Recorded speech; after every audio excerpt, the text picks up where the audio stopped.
Olá pessoal, eu sou Jefferson Barbosa e hoje nós vamos conversar um pouquinho sobre esse incrível e original que é a coletânea de todos os poemas do Augusto dos Anjos.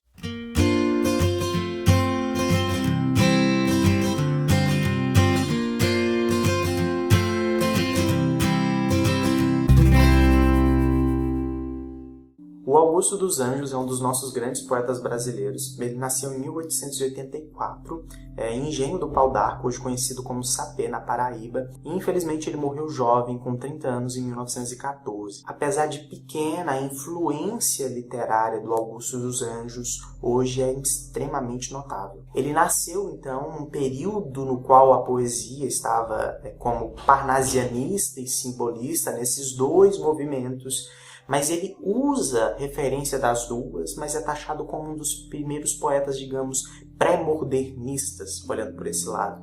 E tudo isso a gente vai ficar sabendo, além disso, das fases que constituem a carreira literária do Augusto dos Anjos, no estudo crítico que está presente nessa obra, que é extremamente formidável. É de outro grande poeta brasileiro, escrito pelo Ferreira Goulart, e é realmente um estudo crítico. Se eu não me engano, são quase 80, 90 páginas que se debruça sobre o livro. Então você tem várias minúcias que ele traça, que ele conhece, e é muito importante, é muito legal ler esse estudo crítico, que não tem revelações, que vai atrapalhar a sua leitura, mas que faz você entender mais aquilo pelo qual você está lendo. Aqui nós vamos ficar sabendo que os estudiosos dividem a carreira literária do Augusto dos Anjos em 3 fases e que a produção dele se deu mais ou menos ali em 15 anos. Então é pouco tempo para a grandiosa obra que nós temos em mãos. E o mais interessante da obra do Augusto dos Anjos, levando em conta o livro lançado, que é Eu, é justamente porque esse título já diz muito sobre o que a gente vai encontrar pelo caminho. O Eu aqui é o próprio Augusto. Tanto é que em vários e diversos poemas ele cita o próprio nome. Então, é uma relação bastante estranha. Se você nunca tiver feito isso, é como você pegar o diário de alguém, encontrar o diário de alguém e começar a ler. Então, essa estranheza, ela realmente se dá. E o livro se tratar dessa forma, levando em conta como, digamos, relatos autobiográficos, pensamentos sobre esse eu do Augusto dos Anjos, tem várias consequências interessantes na obra. A primeira coisa é a unidade temática do livro. O livro é muito unido como um todo, as poesias entre si conversam, e essa unidade dá força para a obra poética do Augusto dos Anjos. A segunda consequência, como eu já conversei, é esse sentimento de invasão, de você parece que lendo coisas que não eram para você ler, você meio que gera um distanciamento, que é ajudado também pela escolha das palavras do Augusto dos Anjos, essa escolha de palavras científicas, que acabam também meio que forçando esse distanciamento, que é uma escolha bastante interessante. Essas partes obscuras que, querendo ou não, tratam de partes mais íntimas do ser humano, partes que são afloradas, expostas para fora. Isso me lembra uma passagem de uma novela do Thomas Mann, na qual ele, ao relembrar o passado e visitar a casa onde ele morava, ele descobre que o quarto onde ele dormia se tornou uma biblioteca. É como se as memórias dele tivessem sido expostas para o mundo.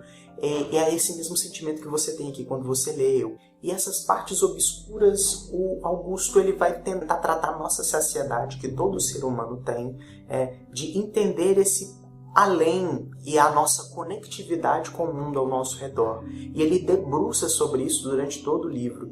Essa conversa, esse encontro com a morte acontece em diversos momentos. No Poema Negro, que é um livro que está quase encerrando o livro do Augusto dos Anjos, ele vai tratar explicitamente sobre esse encontro com a morte. É um poema muito forte. E é interessante como o Augusto, ao tratar esse medo do além, esse medo da morte, ele traz a ciência para o conhecimento. Aí vem todo esse linguajar científico da cauda, de partes do corpo, de decomposição, de vermes, porque a visão dele é uma visão muito materialista, de que nós estamos interconectados como um todo. Por exemplo, na segunda parte do poema Gemidos da Arte, ele diz numa estrofe: eu, depois de morrer, o eu é o Augusto, você vai ver aqui, eu, depois de morrer, depois de tanta tristeza, quero, em vez do nome Augusto, possuir aí o nome de um arbusto qualquer, ou de qualquer obscura planta, porque ele se enxerga depois da morte como constituindo outro ser vivo, no caso um arbusto, uma planta, como a sua vida sendo conectada, dando vida a outros seres. E isso não é só em um poema. Por exemplo, no poema A Árvore da Serra, nós vemos um pai conversando com o filho, e o pai quer derrubar uma árvore. E ele fala que as árvores não têm alma, e o filho questiona assim: meu pai, por que sua ira não se acalma? Não vê que em tudo existe o mesmo brilho? Deus pôs almas nos cedros, no junquilho. Essa árvore, meu pai, possui minha alma. Então, querendo ou não, ele acaba acreditando na evolução do homem, na evolução, e isso é literal. Como ele diz, por exemplo, no poema O Último Credo: eu creio, perante a evolução imensa, que o homem universal de amanhã vença, o homem particular eu, que ontem fui. Então, como se toda a humanidade o trouxesse a carga dos outros seres humanos que viveram. E isso não é paranoia, porque ele abre o livro dizendo isso. No poema chamado Monólogo da Sombra, ele diz: sou uma sombra, e eu venho de outras eras, como um produto de outros homens, de outras eras, como sendo filho do carbono e do amoníaco. E toda essa questão está muito bem integrada no todo o livro. Então, apesar de serem poemas isolados, o livro Eu funciona como um todo completo. E isso torna a obra sensacional. Entretanto, apesar da visão materialista, ele não deixa de ter a visão religiosa. E durante várias citações que acontecem nesse livro, você vê que, querendo ou não, o Augusto dos Anjos ele deve ter tido uma educação cristã, religiosa, porque ele incorpora citações a Moisés, a Jesus. Inclusive tem um poema belíssimo que fica na página 127, que se diz: há um carneiro morto.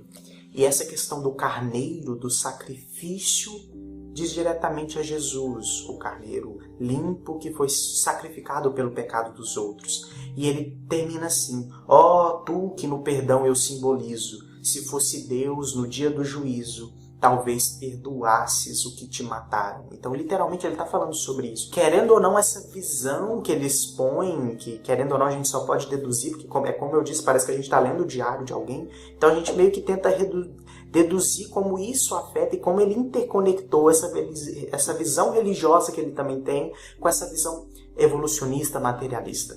Mas será que ele não acredita em Deus? Porque ele cita ele em vários poemas, como por exemplo no poema Os Doentes, na página 131, ele diz: a manga, a ameixa, a amêndoa, a abóbora absorvem diariamente o bérrimo humus que Deus espalha à beira do teu halo. Mas será de qual Deus ele está falando? Será que é o mesmo Deus que eu acredito, que você acredita, que ele não acredita? Será que essa palavra é realmente universal? E aí nos deparamos com um poema que diz muita coisa. E aí nós nos deparamos com o poema Deus Verme, que já diz muita coisa, querendo ou não, e inclusive é um poema belíssimo. Ou senão ele faz citações mais diretas, que às vezes dão uma luz melhor para a gente entender essa relação que ele faz da religião com esses pensamentos dele, quando ele diz, por exemplo, no poema Negro, pelo qual nós começamos conversando nesse vídeo, e pelo qual agora nós vamos terminar, ele diz na página 189, não, Jesus não morreu. Ele vive na serra da Borborema, no ar da minha terra. Ele vive na molécula e no átomo. Resume a espiritualidade da matéria. Ou seja, aqui ele diz muita coisa. Ele vive em tudo que se postergou após sua vida e ele resume a espiritualidade da matéria. E aqui nós vemos realmente a beleza desses poemas, que não são só materialistas, que ele consegue trazer a espiritualidade para a matéria, para esse pensamento, e consegue fazer desse mundo tão peculiar e tão brilhante. É sério, são poemas incríveis. Às vezes são poemas pesados, como o soneto que ele faz para o filho dele que morreu. E que, sério, são poemas que te devoram, e poemas que precisam ser lidos aos poucos. E que, querendo ou não, infelizmente não impossibilitam que você entenda tudo, como você não entenderia tudo lendo os diários de alguém. E como eu já disse em vídeos de poemas anteriores, um livro de poemas é como um velho baú de fotografias. Você não precisa se identificar com todas as fotos, conhecer todos aqueles momentos e se emocionar com todos eles, para dizer que o álbum não te marcou, para dizer que aquele álbum não teve um pedaço dos seus sentimentos. Por isso vale a pena, nem que seja por um poema que te marque, vai ter valido a pena. Então é isso, dê uma chance para Augusto dos Anjos. Eu sei que pode ter parecido um pouco confuso, eu peço perdão se pareceu, mas tentei explicar um pouquinho, tentar entrar um pouquinho mais nesse diálogo entre a matéria, a espiritualidade da matéria, digamos, que eu achei super relevante no livro. Mas a gente pode conversar sobre outros tópicos nos comentários. E se você não adquiriu a sua edição, essa edição da José Olímpio, essa nova edição está belíssima. Então curta, compartilhe o vídeo se você gostou com seus amigos e não deixe de se inscrever no nosso canal. Muito obrigado e até mais.